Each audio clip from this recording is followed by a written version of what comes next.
തുലാവർഷമൊക്കെ വന്നെയല്ലേ, നമുക്കിന്നൊരു കുട അങ്ങോട്ട് ഉണ്ടാക്കിയാലോ? വെറും കുടയിലാട്ടാ, പേപ്പർ കുട. ചുമ്മാ ഒരു രസം. കുടയൊക്കെ ടപ്പേന്ന് പറഞ്ഞ് ഉണ്ടാക്കി കഴിയൂട്ടോ.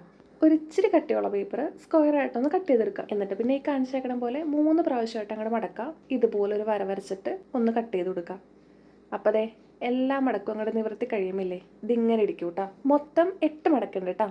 ആ 8 മടക്കിൽ കൂടി നമുക്ക് 8 വര വരച്ചു കൊടുക്കണം. ആദ്യമായിട്ട് ഉണ്ടാക്കണല്ലേ, എന്നാൽ പിന്നെ ഒട്ടും കുറവ് വേണ്ടെന്ന് വിചാരിച്ചിട്ടേ പല വർണ്ണക്കൂടെ ആയിക്കോട്ടെ എന്ന് വിചാരിച്ച് ഉള്ള കളറൊക്കെ അങ്ങനെ അടിച്ചു കൊടുത്തിട്ടുണ്ട്. എന്നിട്ട് പിന്നെ ഈ കാണിച്ചേക്കണ പോലെ ആ സൈഡ് മാത്രം, അറ്റത്ത് മാത്രം ഇതുപോലെ ഒന്ന് മടക്കി കൊടുക്കാം. അപ്പം അതേ നമ്മുടെ കുട പകുതി റെഡി ആയിട്ടുണ്ട്. ഇനി നമ്മുടെ കുടക്ക് പിടിക്കാൻ വേണ്ടി ഒരു കാല് വേണ്ടേ? ആ കാലിന് വേണ്ടിയിട്ടേ നമ്മുടെ ബഡ്സ് അങ്ങോട്ട് എടുക്കാം. എന്നിട്ട് ആ ഒരറ്റം അങ്ങോട്ട് കട്ട് ചെയ്ത് കളയാം. എന്നിട്ട് മറ്റേ അറ്റം ഈ കാണിച്ചേക്കണ പോലെ അങ്ങോട്ട് പശ വെച്ചിട്ട് ഒട്ടിച്ച് വെക്കാം. അത്രേ ഉള്ളൂ. അപ്പം ദേ ഒരു പുള്ളിക്കൊടയും കൂടി ഉണ്ടാക്കിയിട്ടുണ്ട് കേട്ടോ. അപ്പം എങ്ങനെയുണ്ട് ഇത്?